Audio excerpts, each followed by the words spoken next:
Il est le plus puissant des archanges, on l'appelle le prince des milices célestes. Il aurait combattu et terrassé le diable. Nous avons voulu en savoir plus sur ce personnage mystérieux et fascinant.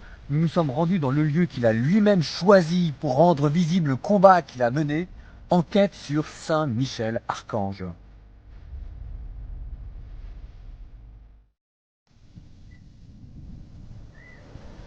Premier rendez-vous, Don Pierre, le recteur du sanctuaire, qui va nous expliquer qui est Saint Michel.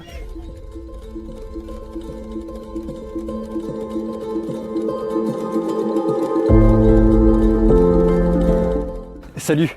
Salut, Paul Adrien. Don Pierre, qui est le recteur, c'est-à-dire le responsable de l'animation, du sanctuaire et de la dévotion à Saint-Michel. Tu es un spécialiste des anges, un angélologue, spécialiste aussi de Saint-Michel, du combat spirituel et qui connaît tout sur le mont Saint-Michel. Tu me disais quand on s'est eu au téléphone que ce qu'il fallait comprendre ici, c'était que c'était un lieu que vraiment Saint-Michel avait choisi pour rendre visible le combat contre le mal, le combat spirituel. C'est ça, c'est pour ça que je voulais qu'on commence ici, pour que tu puisses vivre un petit pèlerinage ici sur le mont.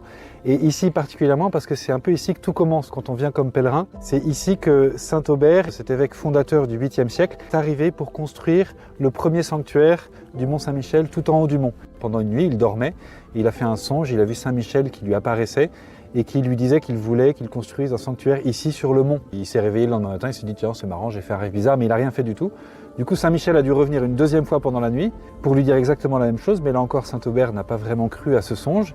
C'est seulement à la troisième nuit, lorsque Saint-Aubert a vu dans son rêve Saint-Michel s'approcher de lui et puis toucher du bout de son doigt le haut de son crâne. Saint-Aubert s'est réveillé le lendemain matin, il s'est rendu compte qu'il avait un trou à l'endroit où il avait rêvé que Saint-Michel avait posé son Et doigt. on a retrouvé son crâne, hein, c'est Voilà, ça hein. son crâne, tu vas le voir, il est là-haut à l'abbatiale. Et c'est seulement à ce moment-là qu'il a pris conscience que ses rêves n'étaient pas seulement des rêves. Et donc il est venu dès le lendemain et il est arrivé ici, précisément, pour lancer la construction du premier sanctuaire de Saint-Michel ici au mont. Donc c'est vraiment là que tout a commencé. Donc en fait les pèlerins arrivaient ici Exactement. pour renouveler leur ferveur spirituelle avec Saint-Michel contre le diable et contre le mal. Voilà, pour entrer dans le combat spirituel avec Saint-Michel et puis solliciter le soutien de Saint-Michel dans leur combat spirituel. Alors si tu veux bien, on va partir à la chapelle pour que je te montre quelque chose.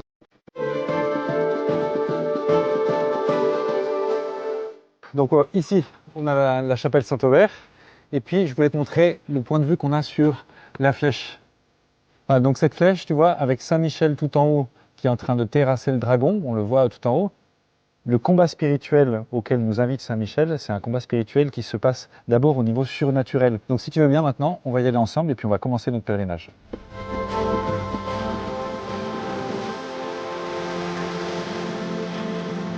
Donc je profite qu'on soit en train de monter vers le sanctuaire pour te parler un petit peu des anges. Alors en fait, les anges, c'est un monde très riche, le monde angélique. Il y a beaucoup de sortes d'anges. On dit qu'il y a 9 cœurs d'anges. Il y a les séraphins, les chérubins, les archanges et les anges. Archange, ça veut dire super ange en grec. Il y a 3 archanges. Il y a Gabriel, Raphaël et Michel ou Michael. Michel, c'est celui qui nous intéresse aujourd'hui. Exactement. Michael, qui veut dire, si mes mémoires sont bons de théologie du séminaire, c'est qui est comme Dieu en hébreu, c'est ça hein. Quis ut Deus en latin, c'est ça, c'est qui est comme Dieu, c'est la réponse que Michel fait à Satan qui se prend pour Dieu. Oui, parce que lui, il est connu pour avoir battu Lucifer, le diable. Voilà, qui est un autre ange. Et je voulais t'emmener au sanctuaire pour que tu vois une statue qui est très très belle et qui est très intéressante. C'est l'église Saint-Pierre, en fait c'est l'église paroissiale, l'église du village, elle est au centre du village et c'est aujourd'hui le sanctuaire de Saint-Michel au Mont Saint-Michel. Et puis je vais t'emmener voir la statue de Saint-Michel. Ah voilà.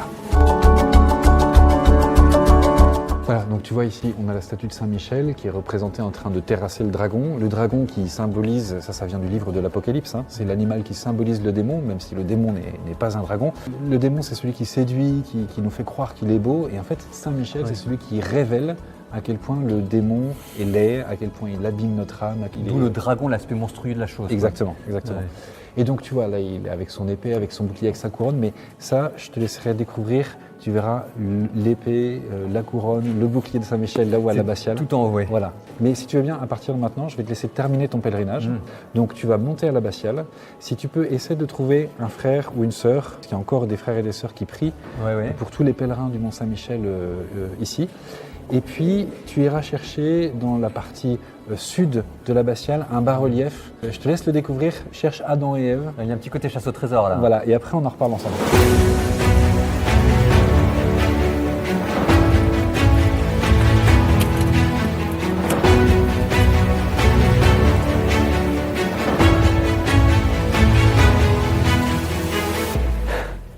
Ça y est, on y est. En haut de l'abbaye, l'abbatiale, c'est là où il y a les moines et c'est vraiment le cœur du Mont-Saint-Michel. Donc, on a 3 choses que Dom Pierre nous a demandé. De regarder les arbres de Mont-Saint-Michel, de regarder le bas-relief avec une histoire d'Adam et de trouver un moine. On y va, on va voir.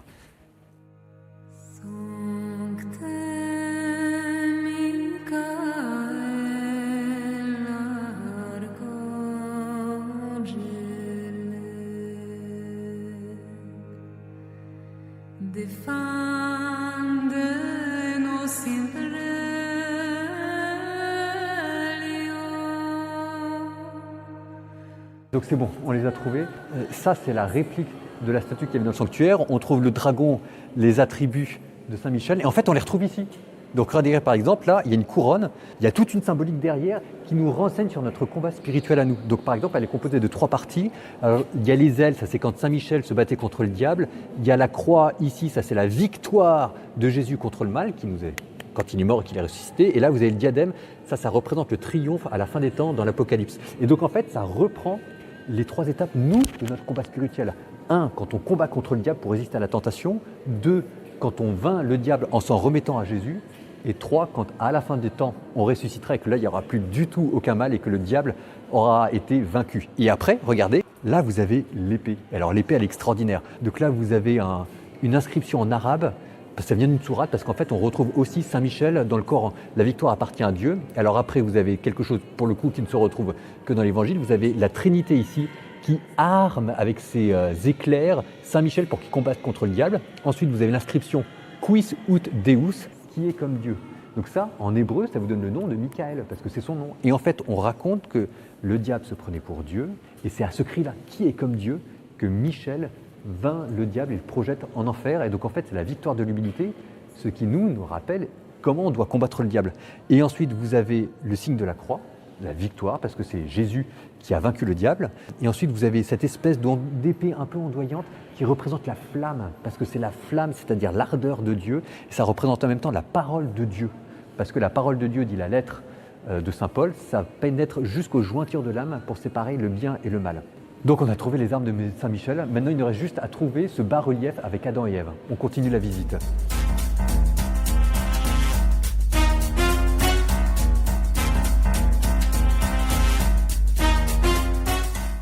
C'est bon, je l'ai trouvé. Donc voilà, le bas-relief qui représente Adam et Ève. Alors c'est vrai qu'on a un ange avec une épée. Je ne sais pas très bien ce que ça veut dire, parce que moi, on m'a jamais dit que c'était Saint-Michel. Enfin, on va voir. En tout cas, ça c'est fait. Maintenant, il reste la 3e chose à voir. C'est de trouver un moine.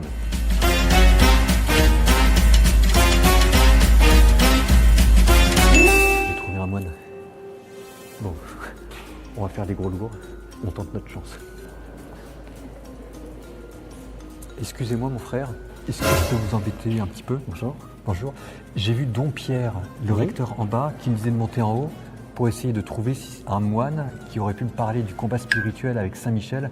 Oui, mais je propose qu'on aille dans un endroit un peu plus calme pour pouvoir en parler. Très bien, je vous suis.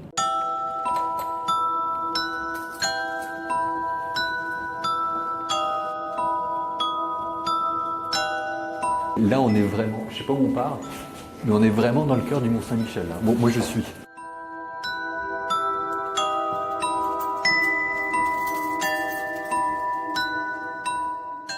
Là, on sera plus au calme. Dans Notre-Dame-sous-Terre, c'est le lieu historique du tout premier sanctuaire. Évidemment, aujourd'hui, on a une crypte pré-romane, mais le lieu historique serait ici, du tout premier sanctuaire du 8e siècle. Alors moi, je suis frère Théophane, je suis un membre des fraternités monastiques de Jérusalem qui avons cette mission de prière et d'accueil des pèlerins qui viennent au Mont-Saint-Michel. Donc moine comme moi, pauvreté, chasteté, obéissance. Exactement. Alors ici au Mont-Saint-Michel, au niveau de l'abbaye, on est 2 communautés. Il y a d'abord une communauté de sœurs et puis il y a une communauté de frères. Nous sommes 2 communautés, mais nous partageons le plus beau de notre vie, qui est la vie de prière, où nous prions ensemble, nous célébrons ensemble la liturgie. Est-ce que ici, vous sentez de manière un peu plus forte la présence de Saint-Michel et peut-être du diable, du combat qui est entre les deux? En tout cas, on sent que les gens qui viennent ici viennent vraiment se confier à Saint-Michel. La dimension, le désir de libération, de guérison, de protection est extrêmement fort chez ceux qui viennent ici, en tout cas au Mont-Saint-Michel. Et vous avez déjà vu des miracles par rapport à ça? Les miracles, il y en a au quotidien. Quand les gens repartent chez eux, nous avons des témoignages qui nous reviennent, te disent merci parce que nous sommes venus, nous avons prié, et puis telle ou telle chose se sont passées. Merci pour votre prière, merci de continuer à prier pour nous, et puis on élargit la prière. Et toi, dans ta vie spirituelle, Oui. Le diable, Saint-Michel, ça te parle? C'est quelque chose que tu vis au quotidien? Je crois qu'il faut toujours être prudent quand on parle du diable. C'est-à-dire, je trouve qu'il y a deux écueils. Une des écueils, c'est les gens qui disent il n'existe pas. Oui. Donc, il existe. voilà. Jésus s'est battu contre lui. Et ceux qui disent il existe, mais qui ont tout le temps en ligne de mire le diable. Et là, ça devient un problème, parce qu'en fait, c'est comme si c'était eux qui se battaient contre le diable. Or, nous savons que c'est le Christ qui a vaincu le diable. Et donc, nous, notre regard, c'est d'abord d'être tourné vers le Christ. Et Saint Michel nous aide dans ça. Tu pourrais donner quoi comme conseil à ceux qui se battent contre le diable? Dans la vie spirituelle, dans la vie de tous les jours, c'est évident que d'avoir une vie de prière, la fréquentation de la parole de Dieu, comment cette parole, c'est pas juste un texte, un écrit des siècles passés, mais c'est une parole vivante pour moi dans mon aujourd'hui. Et puis la pratique de la vie sacramentelle, les sacrements. Ouais, c'est quand même exceptionnel d'être ici. Donc Notre-Dame-sous-Terre, le lieu historique. Vous accepteriez qu'on dise ensemble à Notre Père et nous confier à l'intercession de Saint Michel pour mon combat contre le diable? Ah, bien sûr. Notre Père, qui es aux cieux, que ton nom soit sanctifié, que ton règne vienne, que ta volonté soit faite sur la terre comme au ciel. Donne-nous aujourd'hui notre pain de ce jour. Pardonne-nous nos offenses, comme nous pardonnons aussi à ceux qui nous ont offensés. Et ne nous laisse pas entrer en tentation, mais délivre-nous du mal.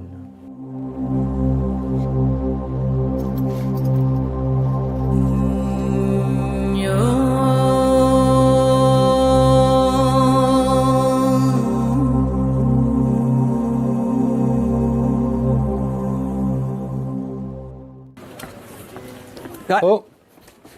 Alors c'est bon? T'as fait ton pèlerinage? J'ai fait mon pèlerinage, j'ai fait mes dévotions, j'ai bien prié. C'est bien. Alors avant que tu redescendes, je voulais te montrer la librairie du sanctuaire. Ah. Donc on est dans la librairie du sanctuaire, puisqu'en fait, si tu cherches un livre sur Saint-Michel ou sur les anges, c'est ici qu'il faut venir. Parce que tu trouveras tout ce qu'il faut, des objets de dévotion, etc. pour prier Saint-Michel. Alors par contre, moi il y a un truc que j'ai pas bien compris, c'est que tu m'as envoyé à l'abbaye tout en haut. Et t'as vu le bas-relief? J'ai vu le bas-relief, mais j'ai pas vu le rapport. Alors le rapport, c'est qu'en fait, le combat spirituel dont on a parlé, ce combat entre le démon et les anges, ce combat spirituel, il ne se passe pas simplement au ciel, il se passe aussi sur cette terre, et ça on le voit dans la Bible, et je vais te montrer. Donc tu as vu dans le bas-relief qu'il y a un petit choix, il y a une tradition qui consiste à dire que l'ange qui expulse Adam et Ève du paradis terrestre après la trahison, après le péché originel, c'est Saint Michel. C'est une tradition. Voilà, qui dit ça. C'est pas dans la Bible, mais c'est la tradition. C'est pas dans la Bible, mais en fait ça a du sens parce que Saint Michel, c'est celui qui remet l'homme à sa place de créature. Un petit peu comme il avait fait, tu te souviens, avec le démon, qui est comme Dieu. Et donc il fait la même chose. Le diable, le serpent dans le livre de la Genèse dit vous serez comme des dieux, il le dit à Adam. Voilà, exactement. C'est Saint Michel qui remet tout le monde à sa place en disant qui est comme Dieu. Voilà, exactement. Et puis il y a un autre élément, c'est que le serpent, c'est le dragon, le serpent des origines, le dragon de l'Apocalypse. C'est un petit peu le même animal, en tout cas le même symbolique. Et on dit que Saint Michel, c'est un ange soroctone, ça veut dire en grec celui qui tue les dragons. Ça fait un peu Seigneur des Anneaux quand même, Sauron. Exactement, mais en fait, c'est pas un hasard si l'auteur du Seigneur des Anneaux a appelé son grand méchant Sauron, parce que c'est pour évoquer le dragon, l'ennemi de l'humanité. Et il y a aussi encore l'épée, je me suis demandé si jamais l'épée flamboyante avec le chérubin qui chasse Adam et Ève, c'était pas la même épée que Saint Michel qu'il tenait à la main. En tout cas, c'est pareil, c'est une interprétation, mais c'est vrai que cette épée flamboyante dont est armé le chérubin qui garde la porte d'entrée du paradis, eh bien, ça évoque pour nous Saint Michel aussi. Ouais, il y a encore d'autres passages dans la Bible qu'on va découvrir ensemble. En fait, on a vu la présence de Saint Michel dans le livre de la Genèse, mais il intervient à d'autres moments dans la Bible. Dans le livre de Jude, donc c'est une épître du Nouveau Testament, dans l'épître de Jude, on nous parle de quelque chose qui s'est passé dans l'Ancien Testament, où Saint Michel accompagne Moïse après sa mort, d'une certaine façon. Et ce qui est très intéressant, c'est que ça vient conforter la vision qu'on a de Saint Michel comme étant un ange, attention, tiens-toi bien, psychopompe, et psychostase. C'est chic, hein, ça fait des mots Scrabble. Ça. Exactement, tu peux remporter plein de points Scrabble avec ça. Psychopompe. Psychopompe, c'est mot à mot, c'est qui élève l'âme, celui qui conduit l'âme vers Dieu. Donc après la mort, c'est celui qui amène au jugement dernier auprès de Dieu. Voilà. Et puis psychostase, c'est celui qui pèse les âmes. C'est pour ça qu'on représente souvent Saint-Michel avec une balance à la main, parce que y a cette image de peser le bien du mal. Et Saint-Michel, ça c'est très beau, c'est de penser qu'il sera là au moment de notre jugement, à la fin de notre vie, lorsque Dieu regardera notre vie. Eh bien Saint-Michel, on pourra compter sur lui pour nous accompagner dans ce jugement. Puis petit détail amusant, souvent quand il est représenté avec la balance, il appuie du côté du bien, il triche en notre faveur. Ça veut dire qu'il est encore là pour nous aider à rejeter le diable pour pas qu'il nous accuse. Exactement, exactement. Ouais. Donc ça, c'était dans le livre de Jude, tu dis. Voilà, mais qui évoque du coup l'Exode. Qui évoque l'Exode, et c'est parce que c'était Moïse qui mourait, il y avait le diable qui voulait reprendre son corps. Ouais. Voilà, exactement. Et donc Saint-Michel va se battre pour protéger la dépouille de Moïse. Ça, j'ai toujours trouvé ça un peu étrange. Tu sais d'où ça vient? C'est juste que du Jude, ou il y avait d'autres livres qui en parlent? Alors il y a des livres apocryphes qui évoquent plus largement ce combat-là, notamment le livre d'Enoch. Mais voilà, ça ne fait pas partie de la révélation de l'Église. Donc il y a le Jardin d'Éden, Moïse, on le retrouve à d'autres passages encore? Dans l'Ancien Testament, on le retrouve aussi dans le livre de Daniel. Un livre de Daniel qui est un livre apocalyptique, on va dire, où ce qui nous est décrit, c'est justement le combat que Saint Michel mène contre le démon, contre l'adversaire. Et dans le Nouveau Testament, est-ce qu'on en parle encore? Moins. En fait, on en parle à un moment clé, qui est le livre de l'Apocalypse. Là encore, c'est le récit du dernier combat de Saint Michel contre le démon. Et alors mais c'est des traditions notamment qui viennent de l'Orient, mais j'aime bien penser que Saint Michel intervient à 2 autres moments dans le Nouveau Testament, dans la vie même de Jésus. D'abord, on a toutes les raisons de penser, si on croit à la tradition orientale, que Saint Michel était en quelque sorte l'ange gardien personnel de Jésus. Et donc, on a toutes les raisons de penser qu'il était présent à la Nativité. Tu sais, on représente souvent la Nativité avec des petits anges un petit peu partout. On peut penser que Saint Michel, il était là, il était dans la troupe céleste qui rendait grâce, qui rendait gloire à Dieu pour la naissance du Sauveur. Mais il y a un moment encore plus touchant, peut-être pour moi un des passages qui me bouleverse le plus, qui montre l'intimité entre Jésus et les anges, c'est à Gethsémani, au Jardin des Oliviers, au soir du Jeudi Saint, lorsque Jésus est dans l'agonie avant de donner sa vie. Eh bien, tu te souviens, il y a les disciples qui s'endorment, etc. Jésus est seul. Et il nous est dit dans l'évangile de Luc, au chapitre 22, qu'à ce moment-là, il y a un ange qui vient et qui le consolait. Et bien pour moi, cet ange qui réconforte Jésus, c'est forcément Saint Michel.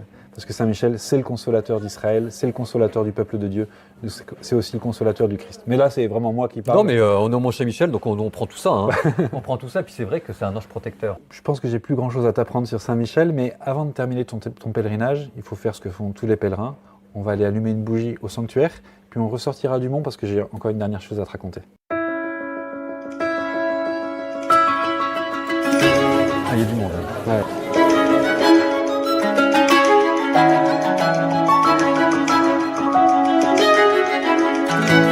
Allez, maintenant, si tu veux bien, on va prier ensemble la prière à Saint Michel.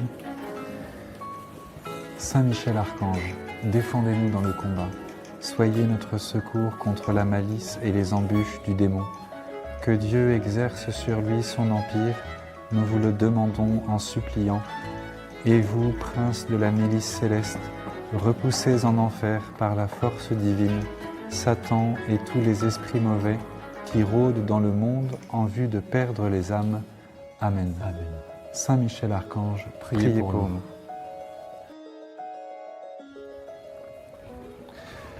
Donc Paul-Adrien, avant de repartir, je voulais qu'on admire une dernière fois le Mont Saint-Michel. C'est quand même c'est extraordinaire. On pourra dire ce qu'on veut, mais on s'en lasse pas comme c'est génial. Quand on vient ici au Mont Saint-Michel, on s'inscrit dans une histoire qui a plus de 1000 ans.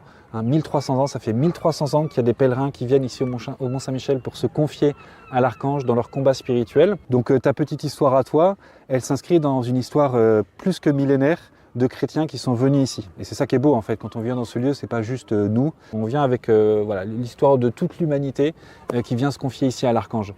Et puis cette vue aussi, elle nous rappelle le lien particulier qu'a Saint Michel avec notre pays, avec le peuple chrétien. On dit que Saint Michel c'est le consolateur du peuple chrétien, mais c'est aussi l'archange protecteur de la France. Tous les rois de France quasiment sont venus ici, au Mont Saint-Michel.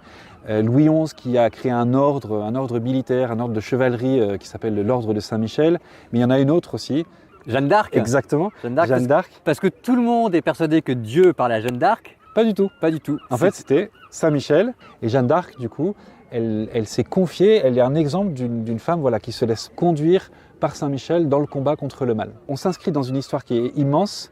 Et puis je voulais que tu repartes avec un petit souvenir. Alors j'aurais pu te donner une coquille Saint-Jacques, puisque en fait à l'origine la coquille Saint-Jacques, Elle vient d'ici. Ça vient pas de J'étais persuadé que c'était Saint-Jacques-de-Compostelle, c'était les coquilles qui étaient là-bas. Non, non, ils l'ont piqué en fait. Ils l'ont piqué. L'histoire, c'est qu'en fait, les pèlerins du Moyen-Âge qui voulaient repartir avec un souvenir d'ici, du Mont Saint-Michel, qu'est-ce qu'ils faisaient? C'est qu'ils prenaient un bout du rocher, ils cassaient le rocher pour pouvoir repartir avec une pierre. Parce qu'encore une fois, le rocher, c'est le signe de la présence visible, c'est le signe visible de la présence invisible de Saint-Michel à nos côtés. Les moines n'étaient pas très contents parce que ça mettait en danger leur construction. Alors ils sont descendus dans la baie, ils ont pris des coquilles qu'on appelle maintenant des coquilles Saint-Jacques, ils ont pris des coquillages, ils ont peint dessus un petit Saint-Michel, une Vierge Marie, un petit Jésus, puis ils les donnaient, ils les vendaient parce que c'était des moines, ils les vendaient aux pèlerins, et comme ça permettait aux pèlerins de repartir avec quelque chose plutôt que d'abîmer le rocher. Mais bon, du coup, on n'est plus au Moyen-Âge, donc je vais te laisser, non pas une coquille Saint-Jacques, mais un petit bout, un petit caillou du Mont Saint-Michel. Je suis sous la protection maintenant officiellement De Saint-Michel. de Saint-Michel, donc le diable n'a qu'à bien se tenir. Amen. Amen. Bon, un grand merci à Don Pierre. Vous savez que je vous emporte dans mes prières. Si jamais ça vous plaît, vous me dites dans les commentaires, vous lâchez votre pouce et vous likez, on va se faire les tours de France comme ça. D'ici là, tu es prêt? Ouais. L'amour vaincra.